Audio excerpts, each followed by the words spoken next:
Assalamualaikum warahmatullahi wabarakatuh.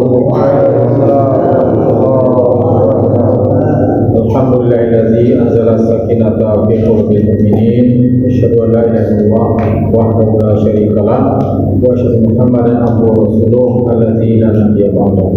Allahumma shalli ala Muhammad ya ayyuhalladzina amanu taqullaha haqqa tuqatih wa la tamutunna illa wa antum muslimun. Puji syukur kita lakukan kepada Allah SWT sampai pada detik ini Allah masih memberikan kepada kita kekuatan iman dan Islam, kekuatan zahir batin, kesehatan hati dan jasmani, serta Allah pertemukan antara niat dengan kesempatan. Salam dan salam kita mohonkan padanya, semoga disampaikan buat Nabi kita Muhammad SAW, keluarga beliau, para sahabat beliau, serta kaum muslimin dan kaum muslimat, dan tetap istiqomah pada sunnah-sunnah beliau sampai ajal menuntut kita. Terima kasih saya berikan kepada teman-teman yang telah memberikan waktu dan kesempatan untuk melanjutkan kajian kita bulan-bulan yang lalu. Teman-teman rahmatullah, kita masih mempelajari atau melanjutkan dampak-dampak maksiat yang ditulis oleh Imam Ibnu Qayyim al-Jauziyah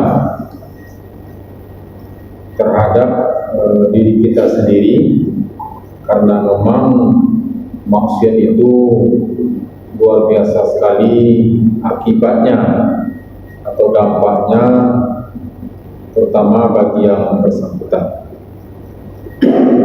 Selanjutnya kata Imam Ibnu Qayyim al-Jauziyah,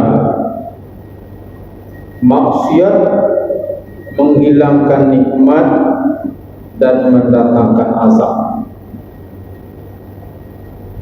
Di antara dampak maksiat adalah menghilangkan nikmat dan mendatangkan azab.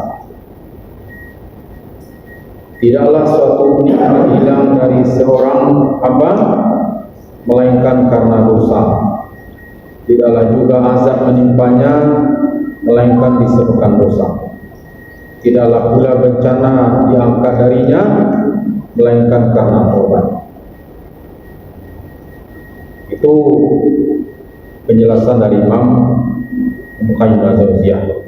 Betapa besarnya pengaruh dosa, pengaruh maksiat kepada seseorang, sehingga nikmat-nikmat yang sudah ada itu bisa hilang dan bahkan mengundang azab bagi si pelaku maksiat.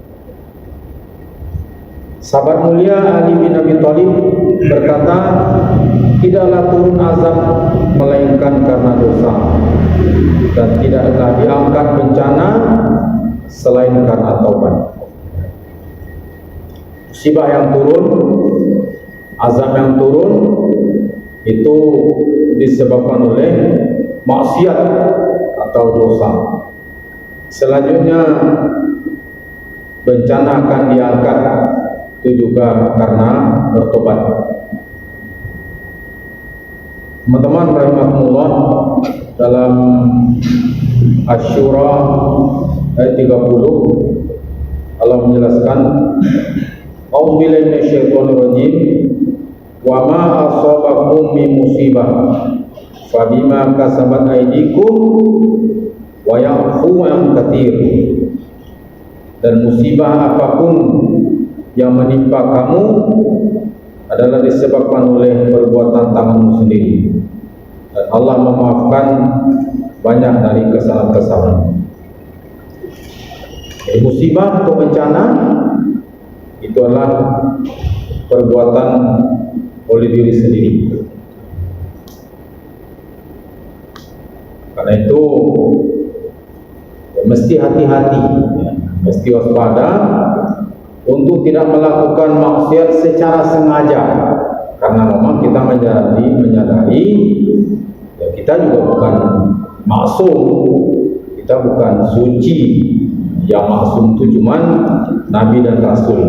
Tetapi janganlah secara sengaja berbuat maksiat, karena itu dampaknya atau akibatnya sangat luar biasa sekali. Nikmat bisa hilang, bencana bisa datang, azab bisa turun, itu gara-gara maksiat. Jadi kalau ada orang yang berzina di suatu kampung atau mungkin di gang, maka bumi itu ketakutan sekali. Malaikat pada menjauh karena dia takut, jangan-jangan nanti bumi dibalikkan oleh Allah seperti negeri Sodom. Jadi malaikat sangat menjauh sekali dan bumi sangat ketakutan. Berikutnya dalam surah Al-Anfal, surah yang ke-8 ayat 53, Allah juga mengingatkan kepada kita, "Dzalika bi anna Allah lam yakun mughayyiran ni'matan an'amaha 'ala qaumin hatta yughayyiru ma bi anfusihim." Yang demikian itu karena sesungguhnya Allah tidak akan mengubah satu nikmat yang telah diberikannya kepada satu kaum hingga kaum itu mengubah apa yang ada pada diri mereka sendiri. Nah, maksiat itulah yang mengubah nikmat tadi. Allah tetap memberikan karunia, Allah tetap memberikan nikmat, tetapi kaum itu merubahnya dengan melakukan kejahatan pada Allah, melakukan maksiat pada Allah SWT, sehingga nikmat tadi berubah menjadi azab, karunia berubah menjadi laknat. Bahkan dalam yang lain yang sudah familiar, dalam surah Ar-Ra'd ayat 11, "Inna Allah la yughayyiru ma biqaumin hatta yughayyiru ma bi anfusihim wa idza arada Allahu biqaumin su'an fala maraddalah wa ma lahum min dunihi min wal." Sesungguhnya Allah tidak akan mengubah keadaan satu kaum sebelum mereka mengubah keadaan diri mereka sendiri. Dan apabila Allah menghendaki keburukan terhadap satu kaum, maka tidak ada yang dapat menolaknya dan tidak ada pelindung bagi mereka selain kepada Allah. Ayat ini sudah familiar bagi kita. Kalau memang tidak pribadi tadi yang merubah, maka tidak akan berubah. Allah tidak merubah satu kaum sehingga mereka sendiri yang merubah, atau diri mereka sendiri yang merubahnya. Kalau seorang malas, ya tidak akan berubah kecuali dia mau belajar, mau rajin. Kalau tidak, ya malas terus. Jadi, kalau tidak pribadi tadi yang merubahnya, ya tidak akan berubah. Kalau bentuk, memang itu sudah karunia dari Allah. Kalaupun ada umpamanya operasi plastik itu satu penipuan, ya, satu kebohongan. Yang jelas ya, fisiknya sudah dibuat oleh sedemikian rupa.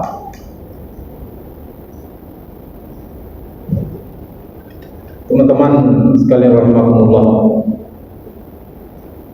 selanjutnya kata beliau, dampak maksiat yang juga mengerikan. Maksiat menyebabkan kekhawatiran dan ketakutan hati. Di antara dampak dosa adalah Allah menampakkan kekhawatiran dan ketakutan dalam hati pelakunya. Tidaklah Anda melihat pelaku maksiat melainkan dia berada dalam keadaan takut dan khawatir. Jadi pelaku maksiat itu akan timbul kekhawatiran, kecemasan. Sekalipun mungkin dia tertawa, dia bergembira, dia bersukaria, sebenarnya ada kekhawatiran yang dia sembunyikan, ada ketakutan dalam hatinya. Bagaimanapun dia menyimpannya bagus-bagus, memformatnya kepada khalayak ramai, sebenarnya dia sangat khawatir terhadap maksiat yang dia kerjakan itu. Cobalah kalau orang umpamanya berbuat asusila, karena bergoyang saja gorden kena angin, takut sekali dia. Cepat-cepat dia tutup gorden tadi. Atau kalau ada celah, ada lubang-lubang yang mungkin diintip perasaannya oleh manusia, dia akan tutup itu lubang-lubang tadi. Dan ada ketakutan dalam hatinya. Kalau nanti ketahuan, kalau nanti kedapatan sama sebulan, ya, ini ketakutan yang menyelimutinya, karena dia berada dalam kemaksiatan. Kalaupun dia ketawa atau dia senyum, itu kamuflase saja sebenarnya. Terutama ini adalah ya maksiat itu yang berkaitan dengan lawan jenis, lebih kepada seks. Ini kekhawatirannya luar biasa sekali. Kencang angin, ya, daun jendela itu bergerak, dia takut. Gordeng tadi bergoyang-goyang, ditiup angin, dia sudah cemas. Kalau ada bunyian kucing melompat, dia ketakutan. Kalau nanti ada yang menggerebek. Jadi ini kemaksiatan melahirkan kekhawatiran dan ketakutan hati. Cemasnya luar biasa. Tapi dia lawan memang. Kalau dia lawan, tentu dia tidak melakukan kemaksiatan. Sungguh pun demikian, ada bencana tadi yang menimpanya, itulah kekhawatiran dan ketakutan hatinya tadi. Cemas, takut luar biasa, karena dia berada dalam jalur yang salah, ya, berada dalam kondisi yang batil, dan itulah yang menyebabkan kekhawatiran dan ketakutan hati. Tidaklah Anda melihat seorang pelaku maksiat, melainkan hatinya seolah-olah berada di antara dua sayap burung. Jika ingin menggerakkan dua daun pintu, dia berkata, datanglah orang yang mencariku. Jika ia mendengar langkah kaki, ia takut bahwa ada orang yang sedang mengancam dirinya. Ya. Kalau ada bunyi kaki, ketakutan, makanya nanti digerebek. Kalau nanti bergoyang, gordeng, makanya nanti ada yang ngintip, ya, ada yang melihat, ada yang nanti datang secara mendadak. Ya. Jadi kalau berada di jalur yang maksiat ya begitu. Kalau berada di jalur aman dan jalur taat, udah apa yang dikhawatirkan, apa yang ditakutkan. Jadi analisis daripada Imam Ibnu Qayyim ini luar biasa sekali. Ya, penyelesaiannya sangat panjang, sangat detail. Ya, tentu kita tidak bisalah menyampaikan paragraf ke paragraf atau alinea ke alinea. Kita hanya mengambil intinya untuk merasakan isi daripada ungkapan beliau. Teman-teman rahimakumullah, berikutnya beliau juga menjelaskan maksiat memalingkan hati dari istiqomah.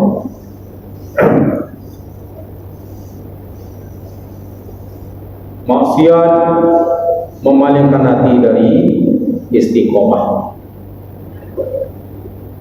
50-an lebih ditulis oleh beliau dampak dosa atau dampak maksiat. Di antara dampak kemaksiatan adalah memalingkan hati dari kesehatan dan keistiqomahan kepada penyakit serta penyimpangan. Akibatnya hati menjadi sakit sehingga tidak mampu mengambil manfaat dari nutrisi-nutrisi kehidupan dan kebaikan. Memalingkan hati dari keistiqomahan. Istiqomah seperti kita pahami, berpegang teguh kepada kebenaran. Dalam pepatah itu malam dijadikan bantal, siang dijadikan tongkat. Nah, karena maksiat tadi, lantas berpegang teguh tadi menjadi buyar, istiqomah tadi menjadi rusak hidupnya. Bahkan tidak bisa lagi mengambil nutrisi-nutrisi kehidupan dan kebaikan. Dampak dosa terhadap hati adalah seperti dampak penyakit pada tubuh. Kalau sudah tubuh itu kena kanker, dan kanker itu tadi akan menyebar ke seluruh tubuh, tentu imun atau daya tahan tubuh tadi akan menurun. Daya imunnya tidak lagi maksimal, sehingga ya penyakit-penyakit akan gampang masuk yang lainnya. Terus kalau sudah kena kanker, kena diabetes, ya kadang-kadang sampai diamputasi supaya penyakit tadi tidak menjalar ke seluruh tubuh. Nah, kalau maksiat itu juga menggerogoti seseorang, maka itu juga akan menjadi penyakit dalam tubuhnya tadi.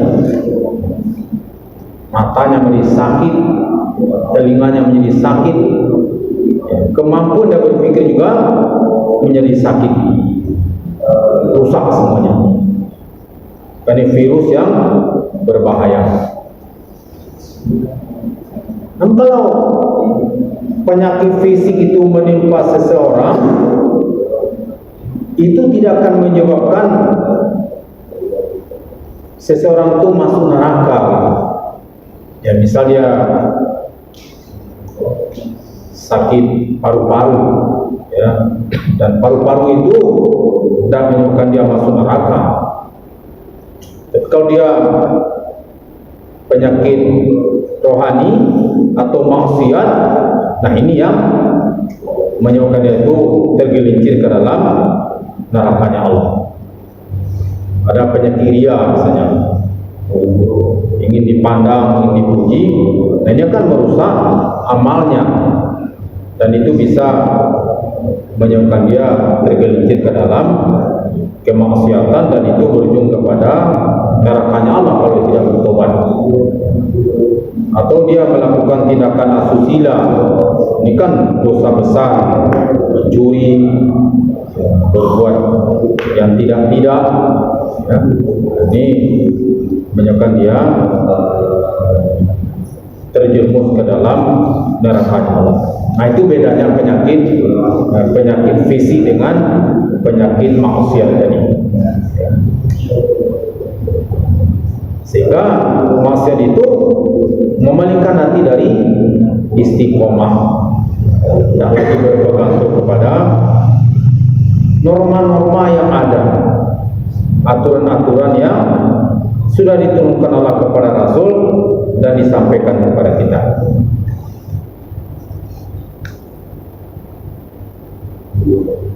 Dalam Al-Infitar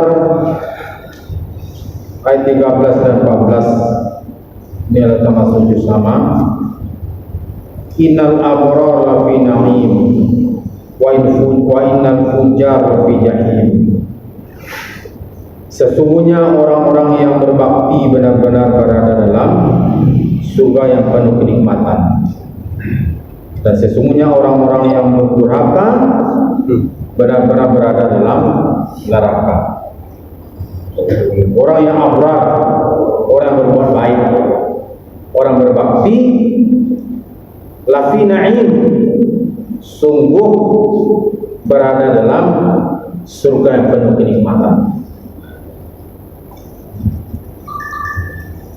Sebaliknya, fujar, durhaka kepada Allah, durhaka kepada Rasul dan sebagainya, benar-benar berada dalam neraka.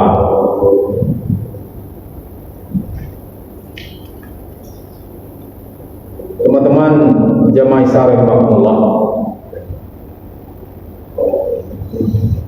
begitu banyak dampak maksiat yang ditimbulkan oleh seseorang kalau dia melakukan dosa. Dan kadang-kadang dosa itu ada yang diberi DP di dunia, ya. Nanti baru yang besarnya. Kadang-kadang DP tadi di dunia diberi peringatan, entah itu tersandung kaki, maka coba ingat dari bangun tidur, pokoknya sampai kaki tadi tersandung, apa kira-kira dosa yang dibuat kepada Allah, atau mungkin juga dosa kepada manusia. Kadang-kadang kepala itu kena daun pintu, ya, atau kejedot sama daun pintu. Syukur kalau mengucapkan istighfar. Kadang-kadang ada yang macam-macam ucapannya, tapi diingat, oh, dari pagi tadi dari bangun tidur, apa kira-kira dosa atau maksiat yang dilakukan. Nah, ini sebagai DP dari Allah. Kalau nanti kalau tidak cepat bertobat, jangan tentu nanti balasannya luar biasa sekali. Maka dikasih peringatan oleh Allah, oh ya, dari bangun tidur rupanya begini. Ada mungkin ucapan yang menyimpang, atau juga mungkin pandangan yang salah, atau mungkin pola pikir yang nyeleneh. Maka Allah berikan peringatan supaya yang bersangkutan itu istighfar, sadar dia, dan berhati-hati dalam kehidupan. Jadi kalau bisa memang jangan dibalas nanti di padang mahsyar, karena balasannya itu ya luar biasa dahsyatnya. Digambarkan satu hari di padang mahsyar itu berbanding dengan 1000 tahun di dunia. Kalau dicelupkan seorang itu ke neraka satu hari aja kira-kira, itu kan berbanding 1000 tahun di dunia dia. Dicelupkan kepala itu satu hari aja lah. Ternyata bandingannya 1000 tahun ukuran akhirat dunia. Nikmat itu sering dikatakan oleh ulama, dia terasa berkurang atau terasa